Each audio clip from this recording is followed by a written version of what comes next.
Hello, I'm fascinated by making little villages out of cardboard things.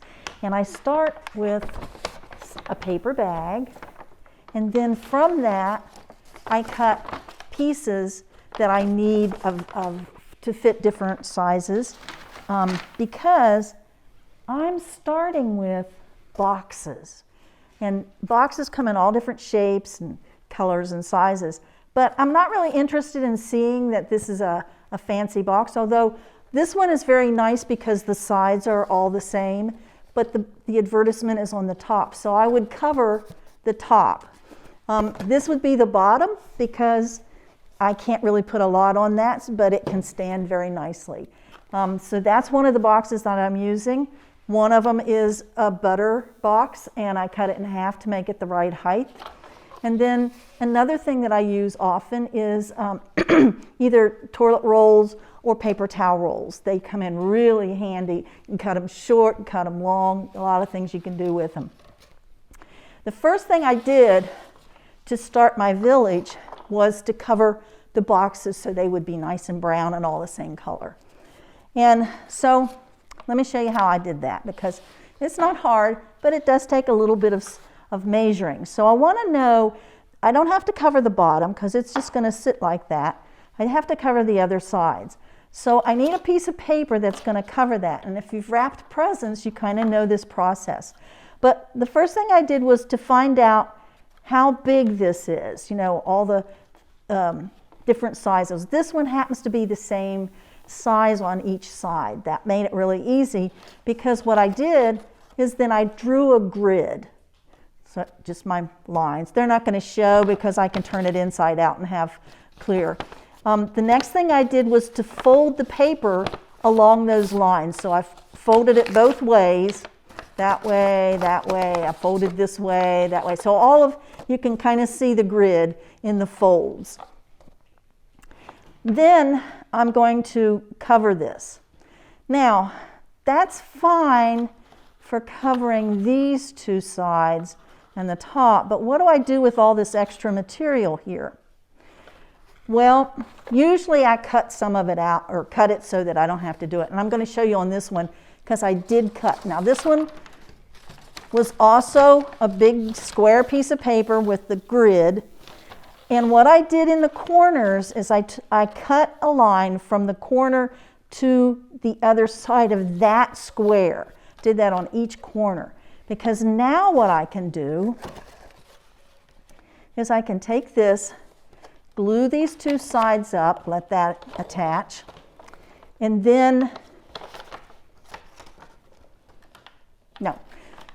take this up, glue it, glue this little wing here, and glue that little wing.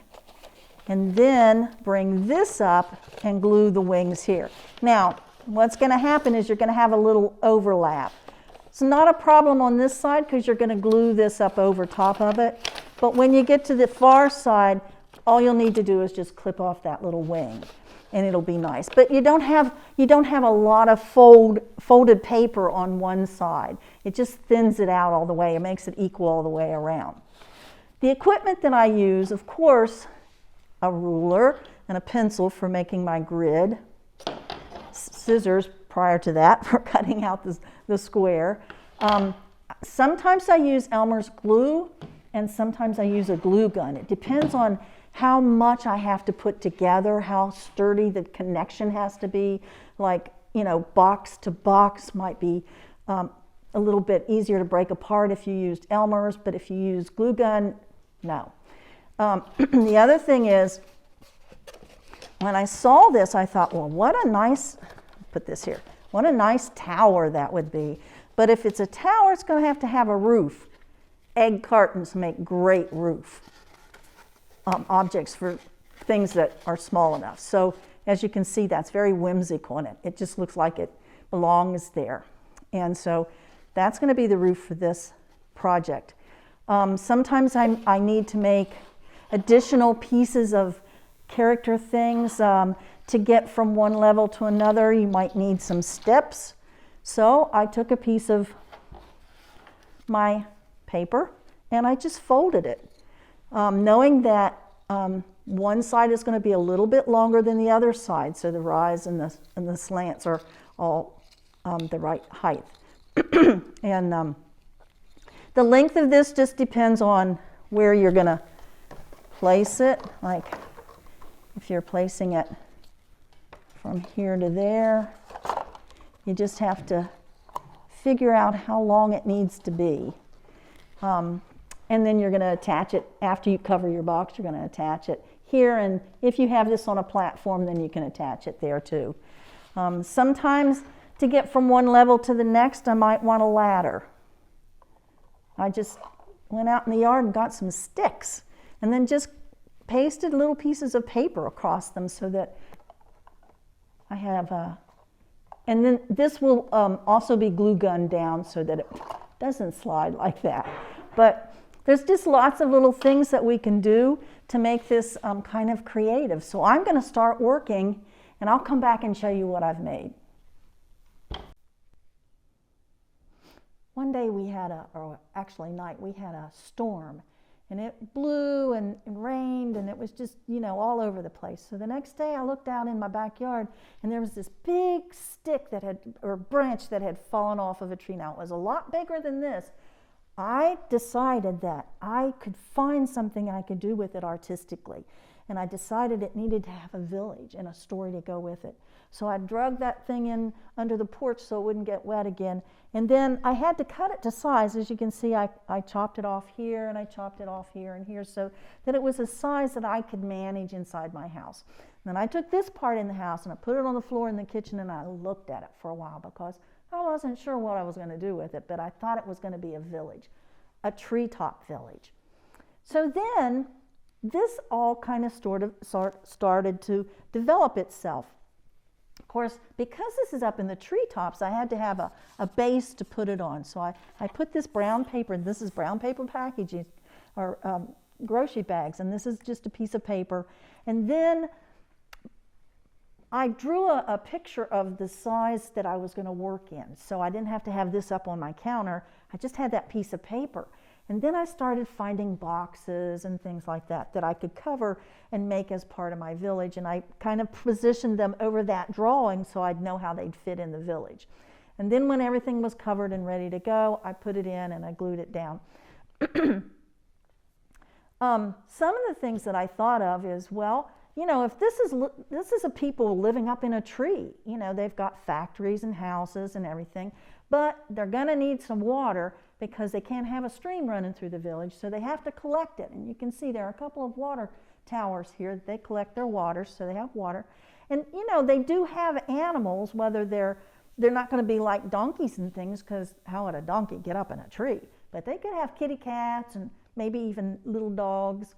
And so there's a little barn over here, and I had pieces of stuffing that came with packages, and I used that as my hay. So there's a little barn, has hay inside. Different levels, and either you have ladders or you have stairs that get you from one level to the other. But then it still looked kind of like, well, it needs to have some growth on it. So I had to make a forest of trees. So here we have trees, and I had collected some pine cones of various sizes and shapes, and I glued them up in here so it would look like a little town that had some growth of trees and such. And then, all towns have boundaries, so I made a little fence along here because this is all kind of bound back here, but made a little fence. But you can just let your imagination go. I mean, it doesn't have to look like this. It could have been taller. I mean, I could have gone up further because it's a pretty good strong limb. It's just whatever you have that you can make a little village out of. It doesn't have to be big. It doesn't have to be little. It just has to come from your imagination, and it's great fun. Hello again. While you were listening to those fantastic stories about other things that could be done with cardboard, I've been busily working at another table, and all those bits and pieces that you saw me talk about, the box that I covered, the big box, the little box, that I used this, I have made this into something phantasmagorical.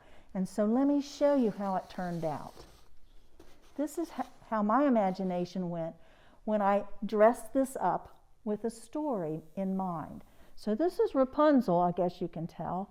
I just took a piece of jute and untwisted it and then braided it back because her hair was braided, you know, and gave her a little porch so whoever climbed up here would have something to get onto before they went through the window. But this is how you can use this kind of art to tell stories, and then you can make up other stories. It doesn't have to be Rapunzel. It could just be anybody. You could be up here in this tower. What an interesting thing that would be. Go for it. Make yourself an imaginary village. It's fun.